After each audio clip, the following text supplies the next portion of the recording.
Welcome to Jules for Life podcast, The Vantage Point. I am your host, Azandi, And I am your host, Kiana. and we are the Righteous Jules, as you know. We have with us today a very special guest. She is a brilliant, brilliant mind. It's such an honor to have you today, Dr. Elaine Ferguson.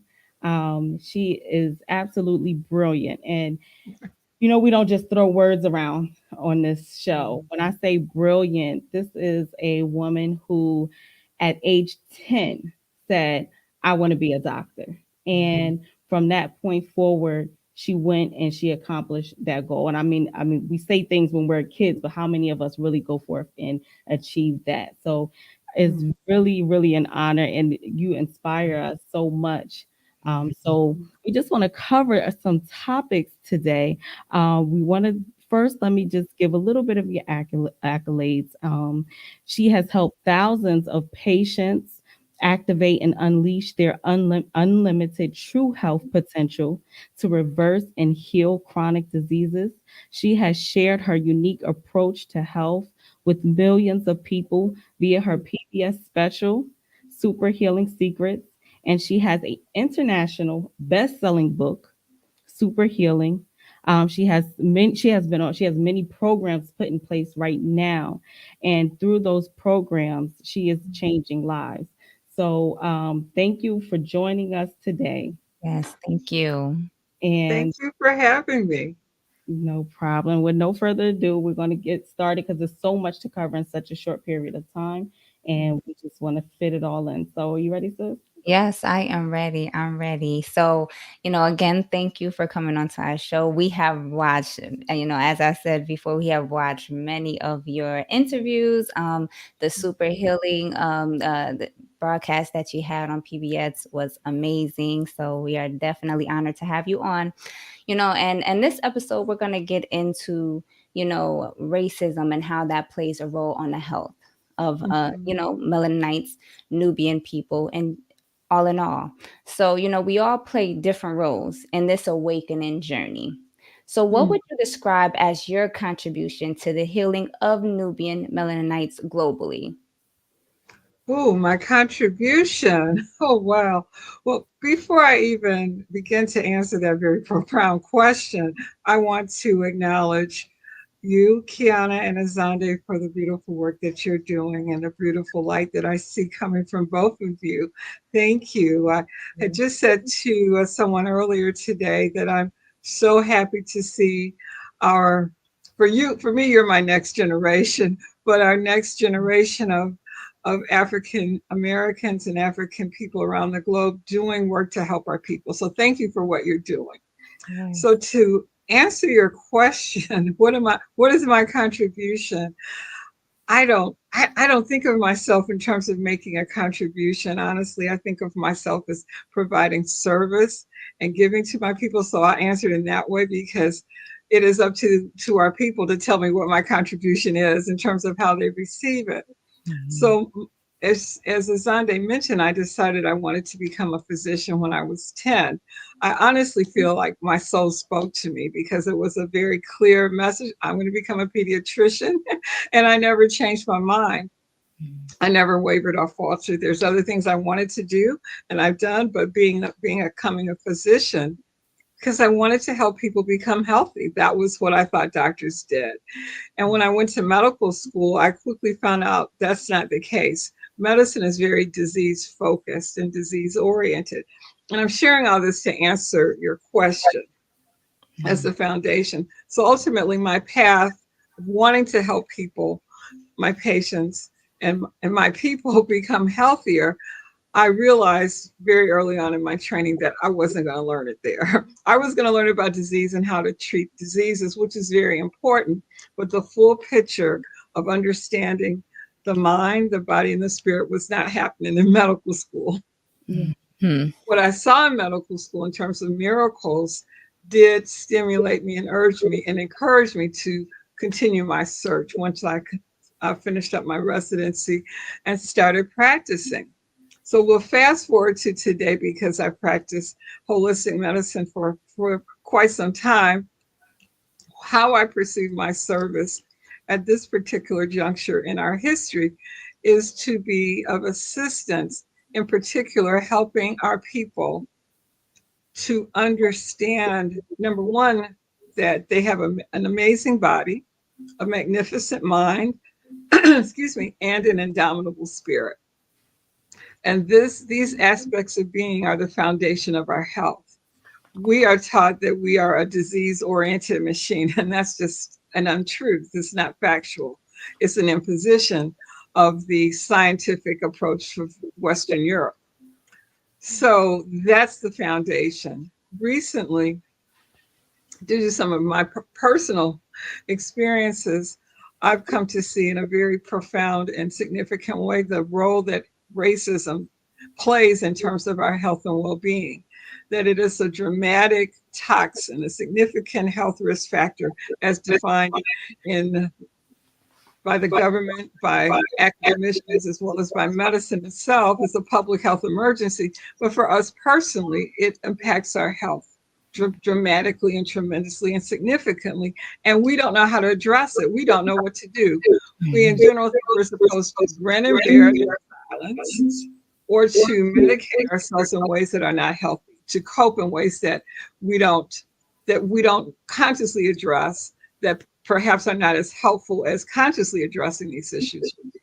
So that's my mission now, is to help our people understand how racism impacts us, because we tend to focus on the huge issues such as the police killings, such as the political issues as racism impacts those.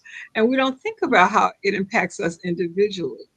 No one ever taught us to. No one ever told us that it is a significant health risk factor and the leading cause of death, the leading contributor to our shortened lifestyles. It's not just how we're treated in the system, in the medical system, which is oftentimes, unfortunately, we receive substandard care, but even before we get to the system, how our exposure to chronic daily stress, what's called everyday racism, dramatically impacts our health, because we don't know how to cope with it.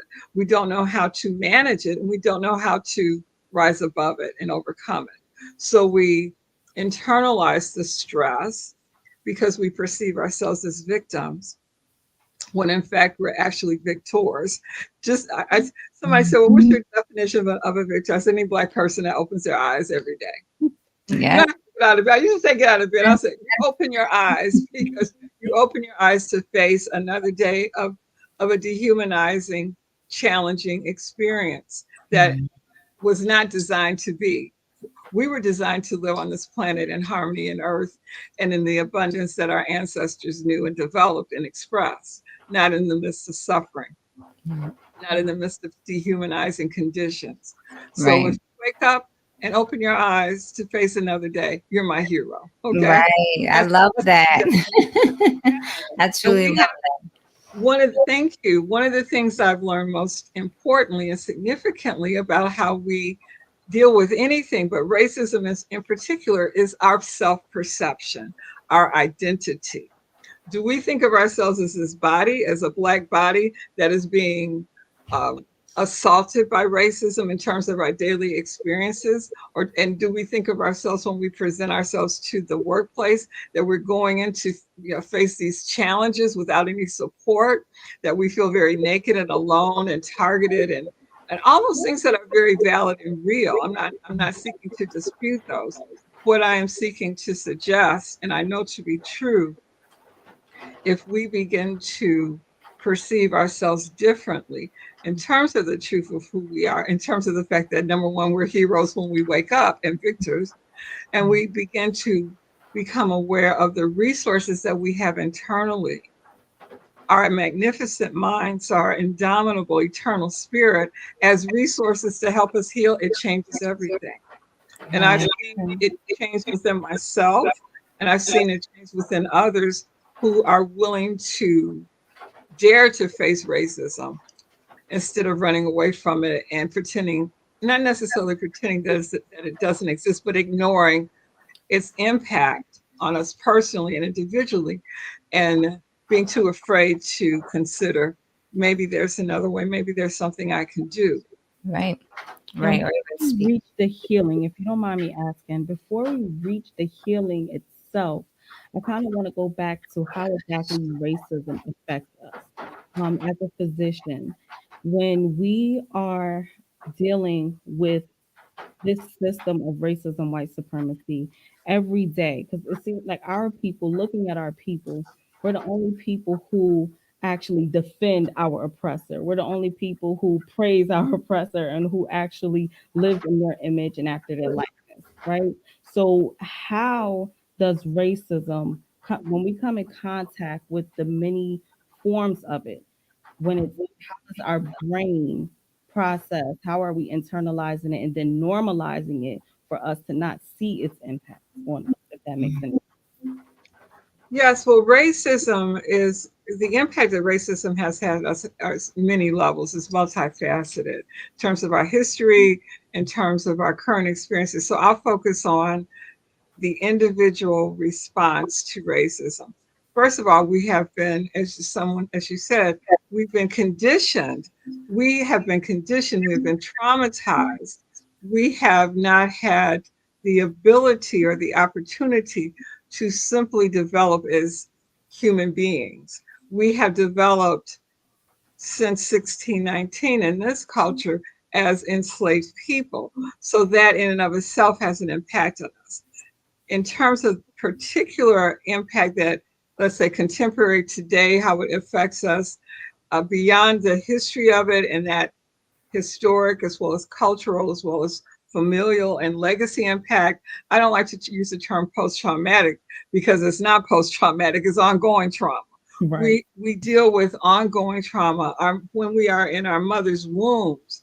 Our mothers are who are experiencing racism on a regular basis during pregnancy. That impacts us because when we experience encounters of hate, encounters of discrimination, encounters of psychological or physical harm, it triggers a stress response. That's normal that's how we respond as human beings to situations of danger. We perceive stress, we receive the danger, and our body prepares us to run or fight. It releases hormones that interrupts the normal process, the normal what we call normal physiology, normal heart functioning, brain functioning, intestinal tract functioning, etc., to prepare us for run or fight. That's normal. And that's necessary for our survival. This is how all animals thrive. They either run or fight when in the Mm. face of danger.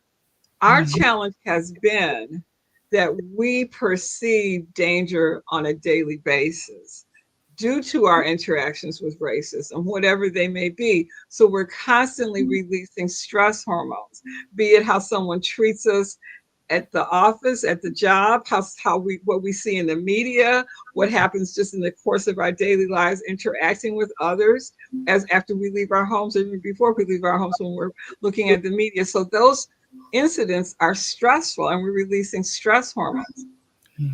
Because no one told us we have a choice, we just automatically release these stress hormones. And over time, chronic stress is a leading risk factor for any disease. It's the chronic stress of life. But racism impacts upon the chronic daily stresses of life and makes our bodies weaker because we're chronically distressed.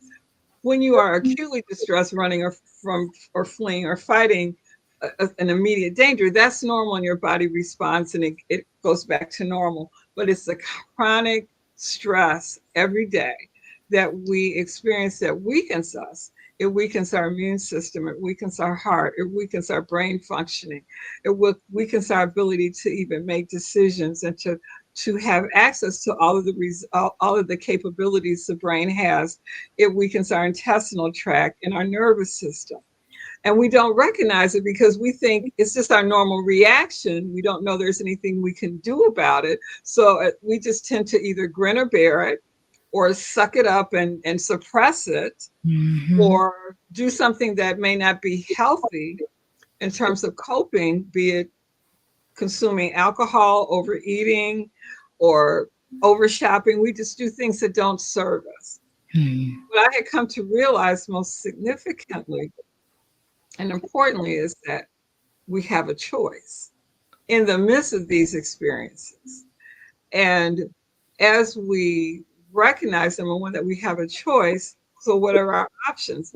Number one, the options are to prepare for what we know is coming and to prepare your body not to respond.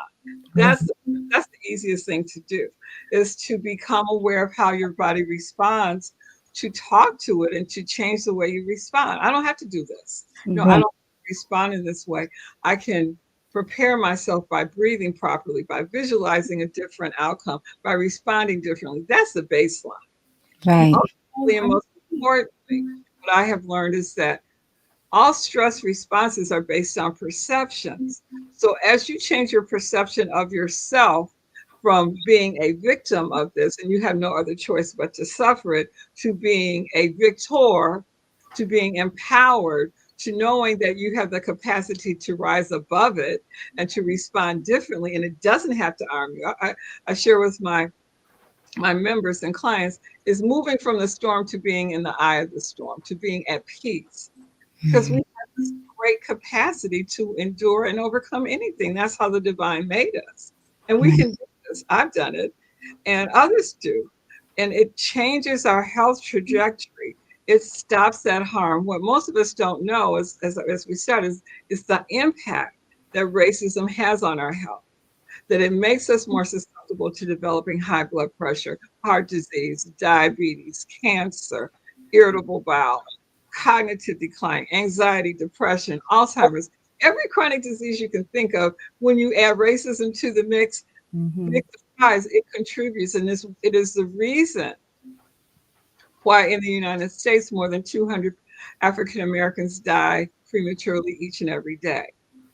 What Hmm. most don't also know is that for those of us who have achieved professional status, it's even worse for us because we are exposed to intense racism, more intensified racism in comparison to those who have blue collar jobs, who don't have the economic opportunities that Right. professionalism has brought forth. It has also occurred with additional risk of early and premature death, much to the surprise of many, because in the United States, as you climb the economic ladder, if you're European American, you get healthier. The opposite is true for African Americans and for Hispanic Americans, according to the research. And I bear witness to that in terms of my friends and colleagues, because you're targeted more often when you Hmm. achieve a certain level of a certain type of professional job.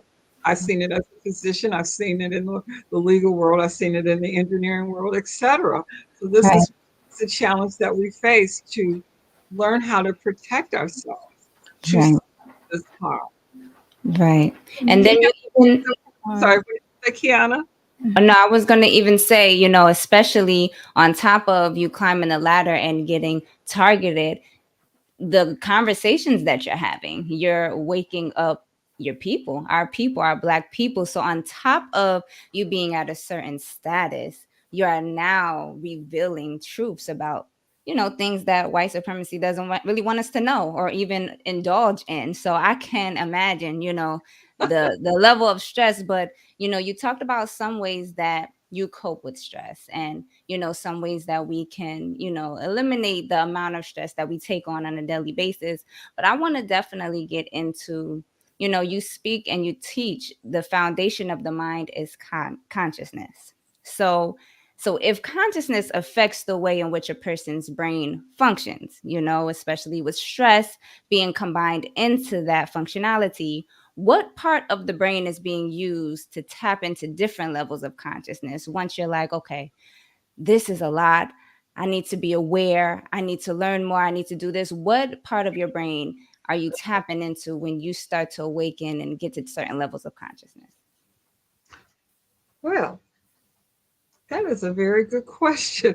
We Let me answer it in this way. We have historically in Western science divided the brain into three levels. The brainstem, the limbic system, or the midbrain, was called the reptilian brain, and then the cortex, which is the higher functioning part of the brain. So when we are in stress, we are normally stuck in the midbrain because that's where our flight and fight responses really function. And the way that the brain works, when you're in stress, you can't get to those executive levels of functioning because you're in survival mode. Mhm. So when you make the decision to come out of survival mode, you start getting access to those executive levels of functioning in the what we call the cortex, the prefrontal cortex in particular. And that's where our wisdom sits, or where we have access to our wisdom. That's a better way to put it. We have access, greater access to the faculties that give us insight, that give us perspective, that allows us to better respond to these challenging situations. Hmm. Okay. Right. Now, so when we are processing these thoughts, you're saying, I'm asking if most of the time we're not even allowing it to reach, or, for the process to take place in the prefrontal cortex. So Correct. our Yes. emotions that we are dealing with, which is where the trauma resides, is in that midbrain. Yes, absolutely. And We're stuck when, there. You're stuck there in this ongoing loop of stress, the perception of stress, and the release of those stress hormones. Because, as I said, the flight or fight response is designed to protect us. So you don't need to have, in the acute sense, you don't need to have access to your executive function because you're just trying to stay alive. You're Mhm. just your body is preparing you intelligently to either run or fight. It's when that becomes an ongoing chronic day-to-day response. We actually know that the ongoing release of stress hormones literally prohibits the brain from having access to have those higher functions. It blocks it when you're in stress. That's why you have to come out of the stress response to gain the greater insight that Okay. will allow you to better respond to these challenging situations. Mhm. Hmm. Don't mind me asking, Dr. Ferguson, you keep mentioning these stress hormones. Is it possible that when the body is flooded with these stress hormones, that we can then in a way, become addicted to the stress hormones? That's possible. Well, but addiction is we have to be very careful. I'm very careful with how I use terms. We can become accustomed to and accept as our normal this constant stress. And in essence, it could be perceived as addiction, but addiction from a medical perspective is a little differently in terms of the particular hormones that are out of order with addictions. Those are a different set of hormones. Okay. Okay. Okay. Okay. So, with kind of bringing it back a little bit, kind of backstepping, to, our ancestors and what we have faced. Our ancestors have faced hardships as slaves and even post slavery. However, they still had a certain fight in them, a fight to survive. And in today's age, things happen, and we're protesting, we're doing all kinds of things, but then after a while that subsides. We no longer have that fight in us. We just go back to our normal way of living. So I wanted to ask you, why would you say we have lost that fight and awareness Mm. of self, be it our minds, body, spirit? What is causing us to be so lax, be angry at one moment, and then the next moment just be like everything's back to normal? That's an excellent question too, Kiana. I have thought about this myself, and my insights, my internal insights to this issue of what's happened to us is, Mhm. you're absolutely correct that our ancestors and even more recent generations had a different sense and a different perception and a different way of being in the world. They had a deeper understanding of their spirituality, I believe, and a deeper connection to our ancestral lineage in a way that we've lost since 1968. I see the civil rights movement, the end of the civil rights movement, and the beginning of integration as really a beginning of disintegration of our communities in ways that we have never faced before. Dr. Obetishaka has written about this and talks about it in one of his books on integration. That, and this is, it's not just within our community, but I'll stay focused to on our community. But the way that our children, the generations that have followed, have been bombarded through media sources and other ways of communication has really disrupted, and I believe probably intentionally, our normal sense of continuity in our community in particular, and some of the issues have not been allowed or have not expressed themselves through our generations that have followed as they have before, if that makes sense. That because of what our children, and I'm children for those who were born after 1970, let's just say in particular, or the mid 70s, they've been exposed to a totally different world. A world that encourages individualism, a world that encourages debasement and degradation as progress and popular and media oriented. Relationships have been estranged in ways that's unprecedented. Even during enslavement, our family structure was first and foremost important to us. And it still is. I'm not attempting to degrade our families by any means, but I'm saying the forces have been much more subtle, but yet much more powerful in terms of the impact it's had on our youth. And they don't know our legacy. They don't know their legacy. They don't know the truth of who they are in terms of our historical legacy. And so now, unfortunately, this seems to be a real issue. Some of them are, because I put my life in context of what others went before I got here. This is a piece in many ways. What our in terms of what our ancestors will have to face, but it seems to be so much more difficult and devastating for our children because they haven't received the guidance from the community guidance that was once in place, haven't received the support in any regard as to how to deal with racism, because we thought racism was over. My generation thought that the affirmative action was over, but it wasn't. It's underground. It's gotten worse. So that's what I think about. I have good hope. I never give up on our people because our ancestors has been what I have said to myself on many occasions. If our ancestors can survive in the walls of a slave ship, what do I have to talk about? I can survive Right. institutional past. And Absolutely. it's incumbent upon us. It's important to draw upon that strength. It's within us. Yeah. We have to call on them.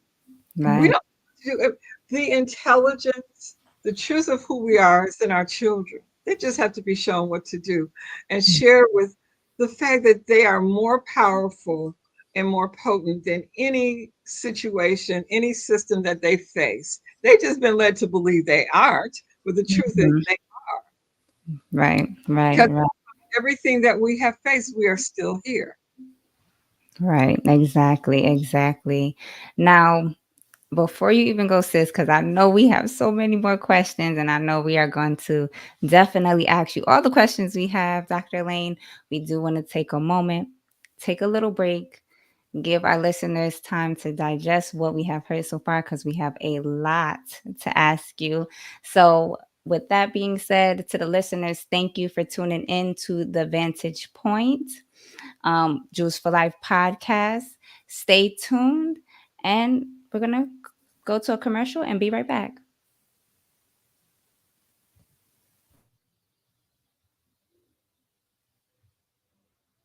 How long will the commercial be? That should be about 3 minutes, not Oh, long. okay. Yeah, Okay. just a little commercial.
Royal Breakthrough Hair and Beauty is presenting our natural hair care line, which will provide your hair with all the nutrients needed for stronger and healthier hair. With natural ingredients such as avocado oil, jojoba oil, nettle oil, and many more included in our products, your hair is sure to flourish and grow to its full potential. Purchase your Royal Breakthrough Hair Care products today at www.royalbreakthrough.com and enjoy the full Royal Breakthrough experience.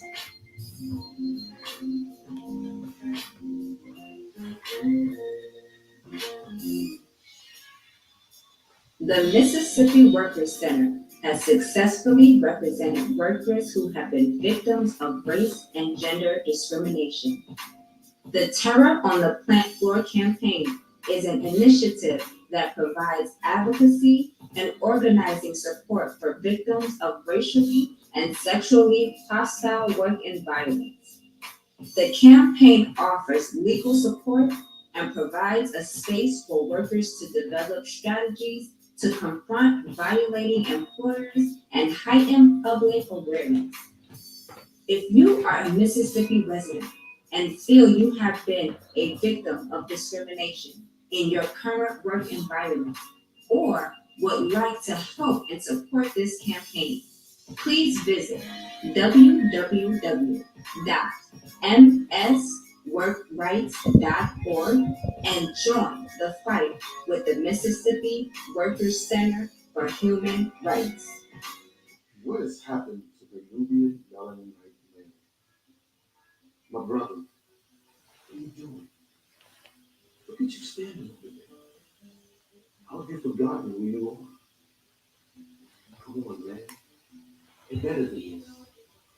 Killing each other, selling drugs in our neighborhood, listening to crazy music, allowing women, our women, our mothers, our daughters, our sisters, our wives to go unprotected. When do we stand? Who will stand with us? Will we fix the world in which we find ourselves today? Can it be done? I say yes. What say you? Join the Holy Cryptic Church of the Black Messiah. Journey Home Group International. Male and endangered species? Order your book today at www.journeyhomegroup.com.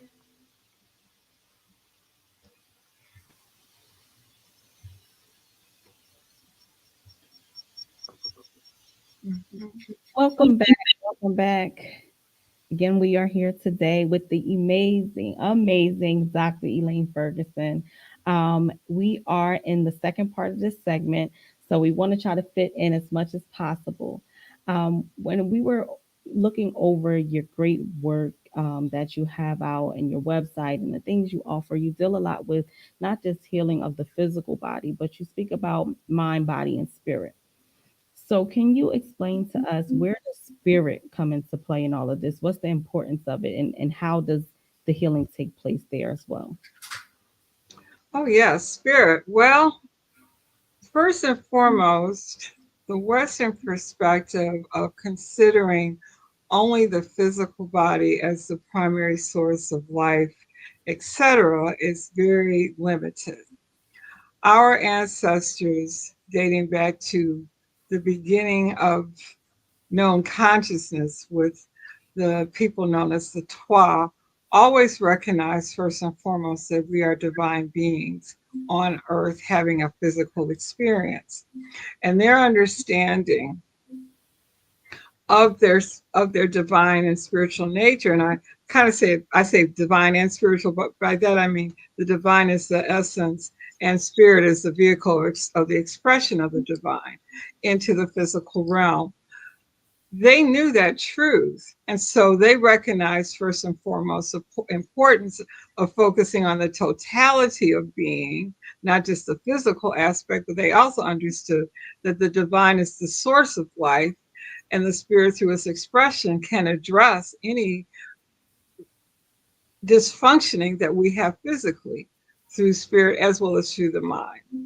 So that I heard Dr. Rosalind Jeffries a few months ago say something very profound and succinct about this. She said, "Well, we focus over here on the body, and our ancestors did something different. They focus on the spirit first, and that's that's it in a nutshell." So when we come to understand that through the spirit, the divine gives us life and inhabits this physical body.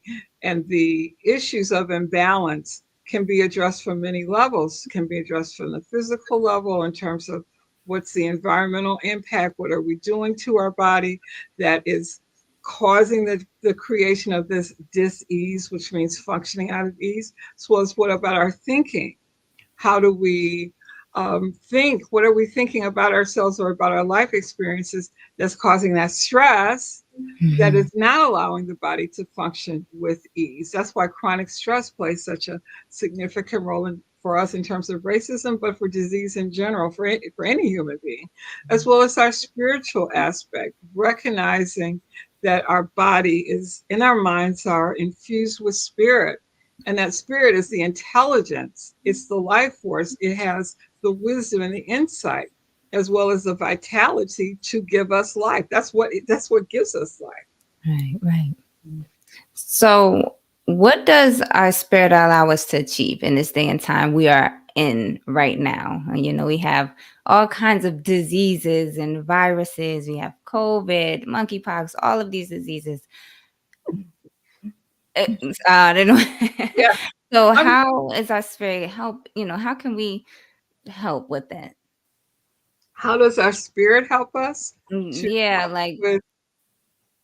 when it comes into play through all of this, our spirit, how we use our mind to heal ourselves and different things that we believe, with everything that's Yes. going on right now with COVID, monkeypox, how we can combine the two to ensure that, you know, we keep our immune strong and, you know, we stay on top of things.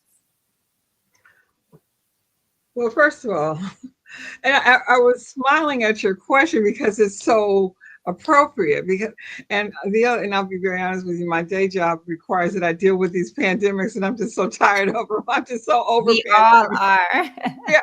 We all have pandemic fatigue. I'm Mhm. like, I saw an article a couple of days ago from the New York Post that says, "Here we go again," and there's another virus from China. I'm like, Yeah. I can't remember his name. Yeah. That's why I was smiling because it is a big part of our lives. So let me answer it in this way. I was kind of alluding to it when we were talking about racism. When we have a firm and solid, oops, I'm sorry, I hit the cam. I'm sorry. When we have a firm and solid understanding of who we really are, of our divine nature, that informs everything. That that the recognition that we are divine beings having a human experience is one of the most empowering things we can do, because it informs our minds that a higher level of functioning is possible, and it will help that to happen. If you perceive yourself as a human body that's disease prone and compared to a divine being having a human experience, it's a totally different way of functioning. It's a totally different physiology.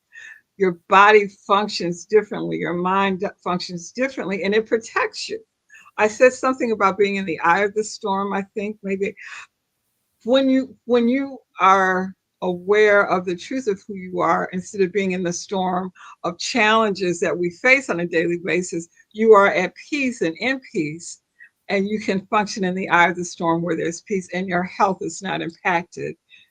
But you don't release those chronic stress hormones. You're releasing chemicals that promote health and well-being, that strengthens your immune system, that strengthens your brain, that strengthens your heart. You don't even have to deal with a challenge because the challenge doesn't pierce you in the same way. That's what transformation is about. That's what healing transformation and spiritual transformation does for us when we shift our identity to the truth of who we are, rather than allowing the forces that have convinced us that we're less than human, Mhm. we're less than whatever they said that they were, that that that by those definitions, that impacts our physiology as well, that impacts our functioning. So setting ourselves free of those false beliefs helps us to deal with whatever we have to face, be it a pandemic. And there's so much I could say about pandemics. Mhm. Let me just say it like this, because this is important to understand. If you think you're disease ridden, and if you believe that you are susceptible to infections because infection is stronger than your body, that's not the truth. When your immune system functions optimally, it will destroy everything that is exposed to. You don't have to worry about that because that's its function. The immune system is designed to be such a great protector of our body.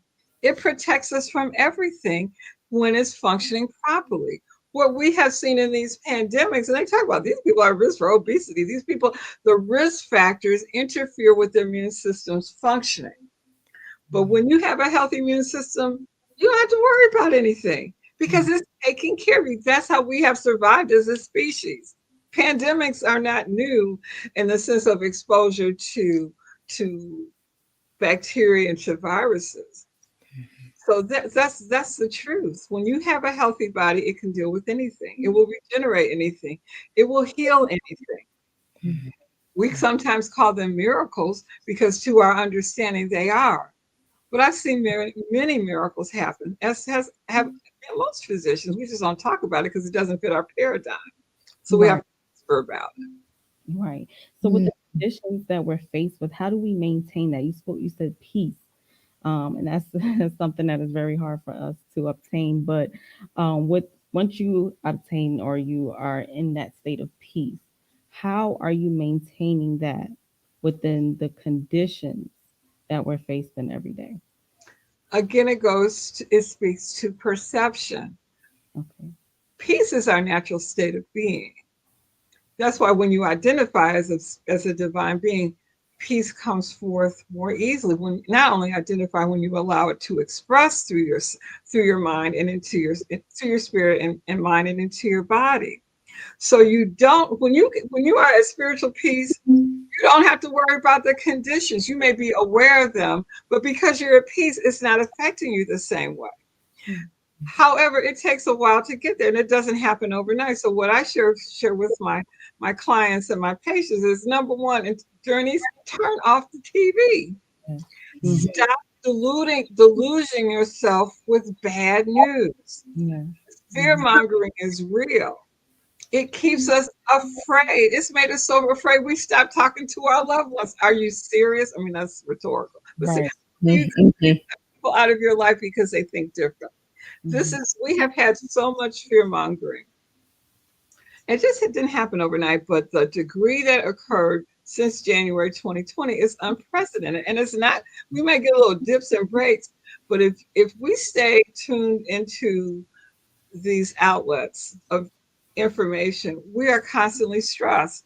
I stopped watching the news 30 years ago. I just took a break and my health improved. Like, oh my God, I feel so much better because I'm not flused with this negative information that normally make a difference in my life. So Mhm. you have to make a decision as to whether or not you want to improve your health and take care of it. You have to allow your inner intelligence. We have inner voices and inner intelligence that tells us what to do. And we all know that. We just don't normally listen. Mm-hmm. Override. We Can do our own thing. seriously, we don't listen. Mhm. And I often tell my patients, and I think I wrote about this in the book, Your Body Whispers, you need to take a break. Stop Mm. doing that, whatever it may be. And it speaks louder when you don't stop. You know you're really tired. You need to take some rest, take some time off. It gets louder. You didn't do it? Okay, I'm fatigued. I'm getting sick. Mm. And if you don't listen, Mhm. it will visit you with an illness to help you do what you needed to do. Mm. Mm. Illnesses are not bad things. They are messages. They are signs of dysfunction. Mhm. And they are blessings in disguise. I often share that pain is a blessing because it's telling us there's something out of order. I have learned to acknowledge any pain that I have in my body because it's a message, it's an instruction to pay attention. Mhm. And for children who are born without pain receptors, they feel no pain. You would think that's a good thing. No, it's terrible. They die younger because they visit great harm upon their bodies because they don't feel any pain. So they don't know they're sick. They Mhm. don't know they broke a rib. They don't know they've harmed their internal organs until it's so severe they have to go to the hospital. Right, right. So when we talk about, because you mentioned that during this whole pandemic and during 2020, families have went their own ways, and just aside from the pandemic, just because of their own beliefs. So you mentioned in your interviews, and like we said, we watched a lot of them, that love plays a huge role in your healing process. Can you just talk about that a little bit and let our listeners know Yes. what you mean when you say that, how love heals? Oh, absolutely. First and foremost, love is the greatest healer. Love is a spiritual energy, it is a spiritual law, and it is an expression of oneness. And it's most important, first and foremost, to love and accept ourselves as we are.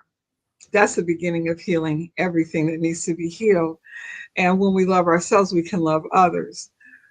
As I said before, our ancestors know this. This is how Kemet, this is how all cultures existed, honoring the fact that love, having love within our family is the most important aspect, loving and respecting and accepting and supporting each other.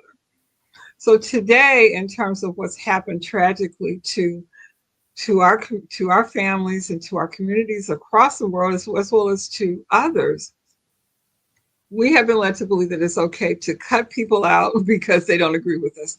How silly is that? Right. Mm. And what I have said to those, and I won't, you all can imagine what my beliefs are about this, about the COVID and all that. But what I have said to people who think they know what I think, or who have made decisions about how they will engage with me is, number one, I love you. So you can do whatever you want to do because I'm not arguing with anybody. So I Mm. know the game. I know how we've been set up against each other. Mm. So I love you and accept you and respect you. I just try to advise people to the best of my ability as to what I know is helpful. So if they don't want to do this, if they disagree, I still love you. And I will have to love you from a great distance because you want to be ugly, but that's Right. okay. But nothing is going to make me not love you as I'm told to divide and conquer us even more so. Mm. And I'll just share this story because I think it's important. It gives um, credence to what you mentioned, Kiana, about our legacy. My mother, Mary Lucille Collins Ferguson, had was a very stout Christian. She's a Baptist, and she lived by her faith. And she had a very dear friend who I call her Auntie. She was my Auntie Hallie, and Auntie Hallie was a Catholic. So let me move her because this is getting in my face. So my auntie was always trying to convince my mother that she needed to become a Catholic person. And my mother was, I'm not having it. And I've heard their discussions which borderlined on arguments. And my mother's position was, I know God within myself. I don't need to talk to no priest about God because God is within me. And she wasn't trying to convince her friend to change her religion as her friend was, but they loved each other. And Mm. they had these debates all of my childhood for over 18 years. And they Mm. never stopped loving each other. Hmm. But today, if we disagree, I'm Right. done. Yeah. No. Right. What are we letting go of? Our relationships have sustained us through the darkest moments in human history. And now we just Mm. buy? No, Right. that's a game. That's a trick. Right. But we can only get back to where we were through love. We can't get back through I was right, even Mhm. though we might have been. We have to get back through love. That is the only thing that's going to get us through because love is the opposite of fear. And the fear mongering knows that. And that's why it's used against us. Yes. So Yes. we have to love and accept ourselves first and foremost, which is the basis of loving everything and everyone else. We can't love others first, so we get in the trap, especially as women, of taking care of others before we take care of ourselves. Sometimes we have to do that, no doubt. But if we do that chronically, Mhm. if we do that as our mission and our focus, it will not serve us. We cannot, especially in these times, we cannot take care of others without cleansing and healing and taking care of our health and well-being first and foremost. We don't have the wiggle room to say, well, maybe I tried a little different. No, not this time. I can't say fully what it is, but I just know over the last 2 years in particular, but 3 to 4 in general, something is shifting on this earth. And the leeway that we once had to do it our way is closing. That the gap that requires greater spiritual awareness and harmony with the truth of who we are is upon us. Yeah. And we have to take care of ourselves. Right. If we don't listen, Mhm. we might not be here to listen again. Right. So Exactly. for me, I mean, I feel like it's important for us to redefine what love is. And it may sound so simple, but the way that you put it, I'm like, that's love. That's how it should operate, or how we should operate within love. So what do you define as love? What is real love? If that makes sense. Love, It's a good one. as I said, well, I'll say it like this to make it as clear as I possibly can, because it can, nothing's definite, but I'll say it from the understanding and the experience that I have had. Love is the oneness. Love is the spiritual energy that connects everything in existence. Love is the expression of that oneness in our relationships, in terms of acceptance, in terms of acknowledgement, affirmation, adoration, appreciation, and allowing of ourselves and of others. Mhm. It Right. is without judgment, it is without anything beyond its expression that sustains and supports the life of this universe. Right, right, right. And it truly love truly heals all things, Yeah, and it keeps teams, it keeps families, it keeps sisterhoods, brotherhoods together, because we're not going to always agree. We're not going to always agree, especially we're when not it comes to, supposed to. yeah, exactly. We have our own minds, we have our own thoughts, we have our own opinions. So even when it comes to, especially when it comes to business partner, Azandi and I, we have been in business together for a very long time. And the reason why we have been able to be in business for so long is because we truly love each other, and we honor Yes. each other's opinions and each other's thoughts, and we can come to each other with different things without being, like this. We can come from an understanding point of view. So it really does play a huge role in all aspects of life. So I'm glad that the way you broke it down is truly amazing. It's truly Oh, amazing. thank you. Yes, yes, definitely. So, for ladies, because we are, coming to the end of the podcast today in the episode. So I do want to ask you, for the young ladies out there, since we are all women on a platform today, Mhm. and this generation, um, what can we do differently to make sure that we are keeping our immune system strong? You mentioned that we as women, we cater to others first and then we cater to ourselves last. So what can we do other than that, self-love, to make sure that our immune system stays strong, our mental is strong, our spirits are in good shape? What can we do? Well, first of all, you're asking about the immune system, which is very important. I tend to, and you can focus on the immune system. I would say, in general, it's important to stay healthy, because when your whole body is healthy, your immune system will be healthy. But to answer in particular regarding the immune system and what young women can do today, first and foremost, eating properly, getting adequate rest. I know this sounds like, ooh, it's really boring. It's really important. Mhm. Mhm. Taking care of your stress. But even before you get to that, I, I always advise anyone who wants to improve their health to make a bold and lasting commitment and decision to do that, to really set an intention. It's like, oh, I'm going to do it. No, I'm going to take care of my health. This is going to be different because when we set intentions, that changes the way the body functions and it helps us to achieve our goal. This is a physiological reality. So you have to say, I'm going to do this. I'm going to take care of myself better. Now, specifically answering the question about the immune system, sunshine. Getting enough sunshine is tremendous. I sit on the deck every day to get sunshine because we increase our vitamin D level. And I know there are other physiological engagements that happen to boost our health, but our vitamin D is levels are very important because it plays such an essential role in the immune system and in protecting us from pandemics and infection and other diseases. We know, I just saw a paper yesterday for about the umpteenth time. It was probably the 20th paper I've seen since this pandemic began that specifically said we could have prevented this with just giving people vitamin D, and that's the truth. Hmm.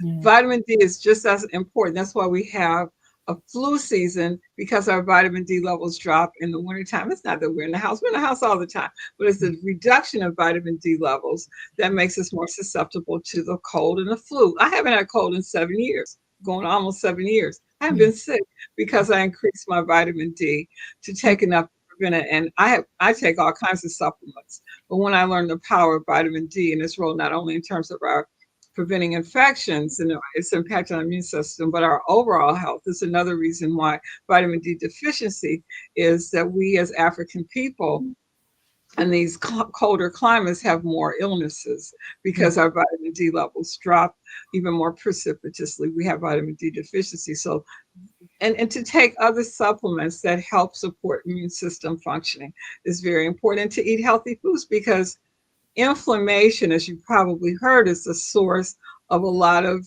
weakening of our systems, of the immune system that makes us more susceptible to, it made people more susceptible to COVID in particular, to getting the SARS-CoV-2 virus because it lives off of inflammation and it causes severe levels of inflammation in the body. So that's what I would say. And to relax more, and to meditate, and to feel at peace. Being at peace really helps the immune system. Okay. Right, right, right. Means So when you're You, doing things mentally, you function with ease. mhm. Thank you. thank you. Yes, that was amazing. And I don't want, before you go, sis, I don't want the men to feel any type of way. I know I asked about the women, but I'm pretty sure, and correct me if I'm wrong, Dr. Lane, this goes for men and women, correct? Okay. Absolutely. That goes for everyone. Yes, I don't absolutely. want to leave the men out. You guys are important too, and you guys put people in front of you as well. So this will go for all of us. Yeah. Absolutely. Okay. Yes, the only real difference in terms of men and women's health deals with our hormones, our sex hormones, and that's a totally different conversation. But in general, the health risk factors that I talked about was for all of us as it relates to health in general and racism in particular. Mhm. Okay. Well, we asked you a host of questions today. We bounced around. We tried to cover as much as we can within a short period. But I want to know from you, if you had to give one thing today, if you had to send one message out for someone to take with them, what would that be? What would you say to this generation, older generation, whoever is listening right now? What is the most important thing that we Hmm. focus on and that we can use to benefit us at this time? I was going to say one thing and then something else came to me. So I'm going to share with you what the Spirit is guiding me to say. The most important thing I can say to this generation is that you are precious, you are unique, you are special, not in the way that the world would have you think, but in the way that you were created to be. And you are here for a purpose. Otherwise, you wouldn't be here. And I urge you to find ways to learn about the truth of who you are so you can fulfill your mission. It is never too late. As like, and I said this on Super Healing, as long as we're on this side of the grass, there's hope. Right. So no matter what you may have experienced, and as I said earlier, I know this is a challenging time and a different time for our young people. And I know you may feel alone and misunderstood and unappreciated and rejected. That's not the truth. That may be the truth for how the world has treated you. But the truth is, in the eyes of our great creator, you are a precious being, and Mhm. you were created to fulfill a particular mission and allowed that gift of this life to do so. So, whatever you have faced, whatever that may be, you're still here, and Mhm. you still have time to find out what you are here to do Mhm. and to live the life that you want to live. It is never too late. The Yeah. fat lady is nowhere close to singing, and you are so precious and needed and loved by the great divine. You may not know it and you may not feel it, but I know that to be the truth. And just give yourself the opportunity to learn that you have a magnificent mind. You are an indomitable spirit and you have an amazing body, and it is a gift, and you are a gift. And you just have to allow yourself the opportunity, no matter what you may have faced, to see your life a little different. Mhm. That's what I would share. Lovely We indeed. urge our audience Indeed. to look for you, to go visit your website. Can you please give us your information? How can someone find you? Give all your information so that we can put it down in the link below, have people click on it, purchase your book. Where can all of this be found? Sure, thank you. My website is real simple. It's Dr. as in Dr. Elaine, ELAINE.com. That's my main website. And my website that has information about our healing racism programs is pretty simple too.